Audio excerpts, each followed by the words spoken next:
Happy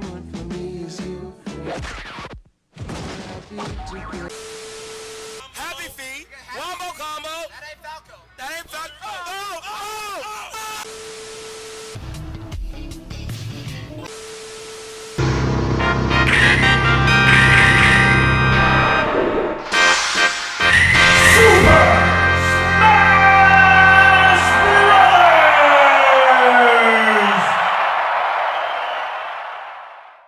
Back in the mid to late 90s, Nintendo was getting absolutely slammed in sales by the Sony PlayStation, with PlayStation consoles spreading into people's homes like a pandemic. More than any other console this generation, the better sales, much more games and way more third-party support, PlayStation was just outright better. However, one of the N64's redeeming qualities over the PS1 was that the console supported 4 controller ports right out of the box, while the PS1 only had 2 controller ports built in. Sure, the PS1 does have some 4-player games like Crash Team Racing and Crash Bash for example, however you needed to buy the multi-tap adapter for the PS1 in order to get 4 players on the PS1 to begin with, while the N64 had 4 controller ports built into the console and had an overall much better variety of 4-player games to choose from. Everything from GoldenEye, Mario Kart 64, F-Zero X, Diddy Kong Racing, the Mario Party trilogy, and of course the topic of the video, Super Smash Bros.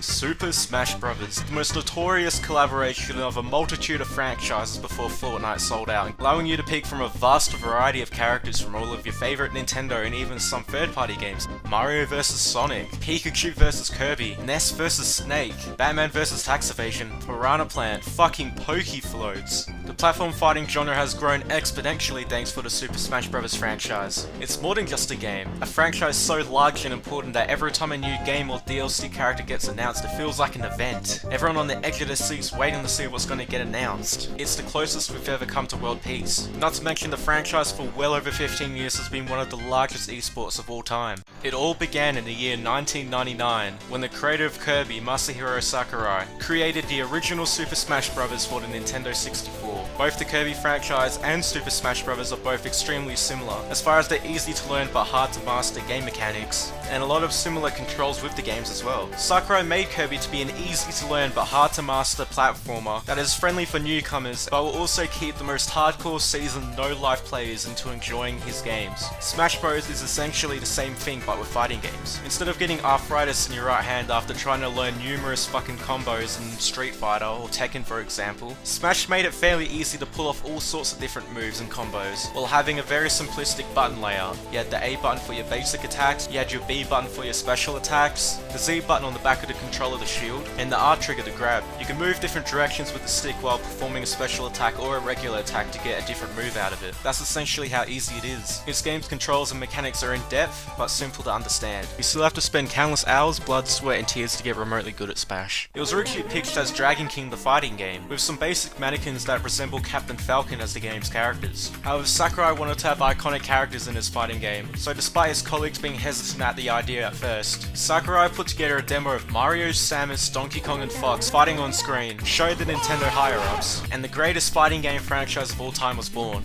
Money! It came out in January of 1999 in Japan, and later on during the year in other regions. When you first boot up the game, you're greeted to the most epic intro cutscene of any game I've ever seen in my life.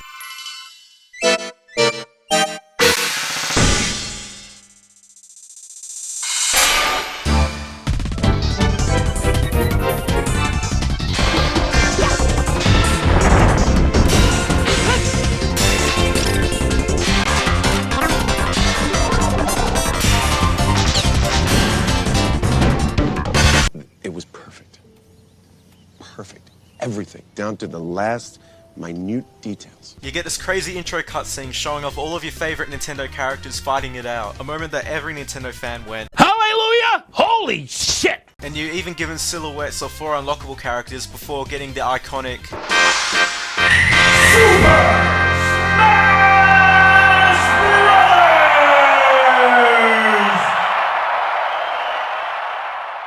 Different from many fighting games at the time, Super Smash Bros. Is still extremely easy to comprehend. Anywhere from 2 to 4 players fight on a stage. Get knocked off the stage off screen, you lose the stock. The more damage you take, the easier it is for you to get knocked off the stage. The last fighter standing wins. Certain stages with hazards can interfere. You have a variety of different items that spawn on stage if you have items turned on, which could be anything from crates to hammers from Donkey Kong to Pokeballs. Whether you play with items on or off, Smash Bros can easily become a giant fuckfest because of how intense and competitive it can become. The game offers 12 playable characters, 8 to start off with and 4 unlockable, which you can unlock by completing single player content. The beginning 8 characters make perfect sense to be in a Nintendo All-Star game like Smash Bros. Mario, Donkey Kong, Pikachu, Fox, all iconic and famous characters in their own right. But however, you look at the 4 unlockable characters and you just start thinking, What?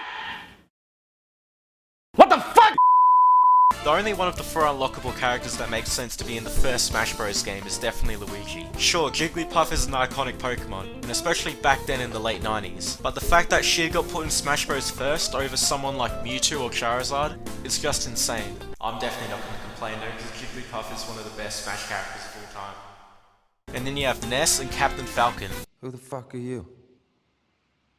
Even though they are definitely very obscure, they still made sense to be added into Smash Bros at the time, since Earthbound and F-Zero weren't dead franchises like they are now. Overall, the roster of this game is pretty solid. Even though only 12 characters can be pretty limiting, no one really feels that out of place, and there isn't really anyone that I would say that I don't mind playing in this game, to be honest. No filler or oversaturation of characters from one specific franchise like in future Smash Bros games, Fire Emblem.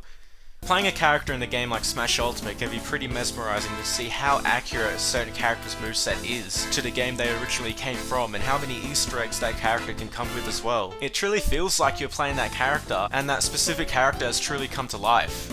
Not so much in the original game, however. Sure, Mario and Luigi have fireballs, Pikachu has Thunderbolt, Jigglypuff can fucking sing, and kill cunts by falling asleep with a small specific hitbox, and then other characters like Captain Falcon and Donkey Kong have completely made up movesets that do not relate to their games at all. Especially someone like Captain Falcon who before Smash Bros was just sat in his vehicle. There were a lot of movesets that were just made up for the game. So if you're playing a more modern Smash Bros game, it is definitely very easy to tell who's been in the game the longest. You can go down to the data section and see different bios of certain characters, and see what games they came from, which is very similar to the trophy system like Melee and Brawl for example. Some parts of these bios and even the games chosen for these bios can definitely be confusing. Why does Mario have 2 Mario Kart titles in his bio instead of having Super Mario 64 for example? Pikachu doesn't even have a fucking bio, he just has a Pokédex entry, even though Jigglypuff has her own unique bio like the rest of the cast. It's like they just forgot and just put it in last second.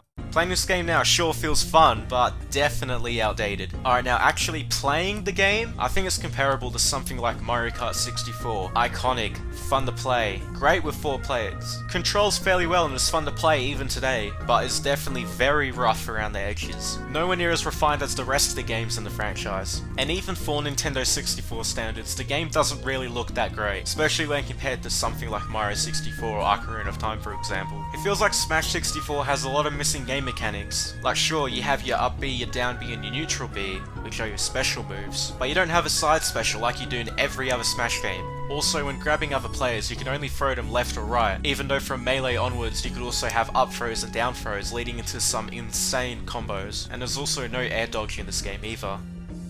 The stage selection in Smash 64 is surprisingly pretty good, and since there's only 9 stages in the game, I might as well go through all of them. They all have great layouts, they're all fun to play, and they all show off what franchise they originated from pretty well. Peach's Castle, a really odd looking stage, especially today, but with 4 players especially, it does definitely get the job done as a great stage. Congo Jungle, definitely a really fun stage to play, and definitely one of my personal favourites in this game. Hyrule Castle, one of the largest stages in this map, which makes it perfect for 4 players. Planet Zeb is probably my least favourite stage in this whole game. Based on the Metroid franchise, you constantly have this piss-coloured yellow lava that rises up and down. So if another player spikes you, you're more than likely, instead of falling down to your death losing a stock, you're more likely going to fall into the lava, getting bounced up and getting comboed, or just getting flung up into air and dying. Yoshi's Island, simple, but still a great stage, and doesn't really have any hazards that can interfere with your game. And my favourite stage in any Smash game, and has been in every Smash Bros game except for Brawl.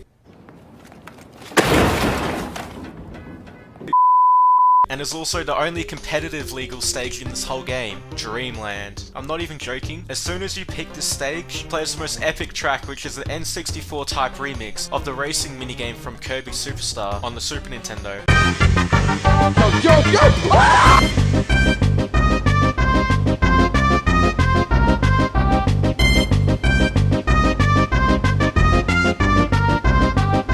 Besides the tree with a fucking face known as Wispy Woods who occasionally lightly blows you around either left or right, there aren't any real hazards that can interfere with you in your fight, and it's perfectly sized as well, making it perfect for 1v1s and just a perfect stage in general. 10 out of 10.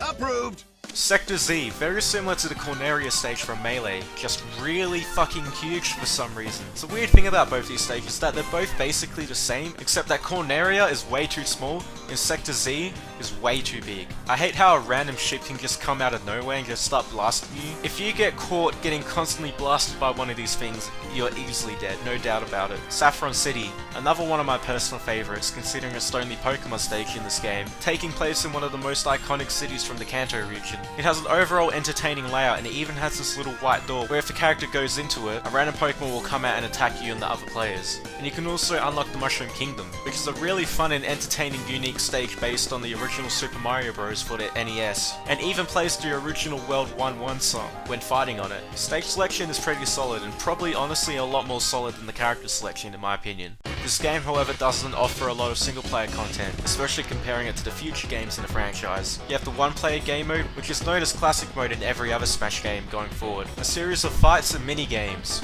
The main problem with this version of classic mode specifically is that every fight is exactly the same. You fight Link, the Mario Brothers, Target Test, a giant fucking Donkey Kong, a Metal Mario that barely attacks you. Even after unlocking characters in the one unlockable stage, it still never changes, so it gets really boring and stale over time. However, the one part about classic mode in every Smash game that always gets me somewhat excited is Master Hand.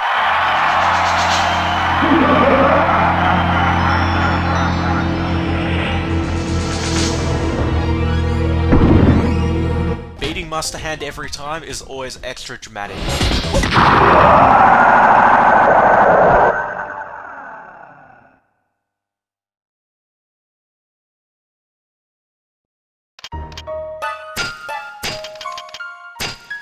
The two tracks that you hear after beating Master Hand sound so peaceful but yet fitting. It makes you think that this 2-minute piss easy boss fight was some intense hardcore Dark Souls boss.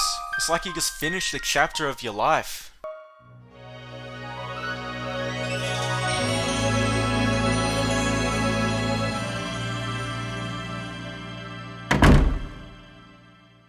In conclusion, this game is a great 4-player fighting game, a limited but still fairly good fighting roster, entertaining and unique stages with an amazing soundtrack, and the perfect foundation of a franchise that will become loved by many for years to come. The original Smash Bros game on the Nintendo 64 is great in every right. It's always fun to look back on and turn on every once in a while, seeing what Smash was like over 20 years ago. Every Smash game in the future, however, is definitely 1,000 times better than this one. But with that being said, I'd still definitely pick up and play this game at least once. You definitely need people to play with for this game to last, because the single player is pretty limiting and kinda blows. But the advertising for this game was absolute peak. It's perfection. So in conclusion, are you a fucking idiot for thinking that Smash 64 is the best Smash game? Yes.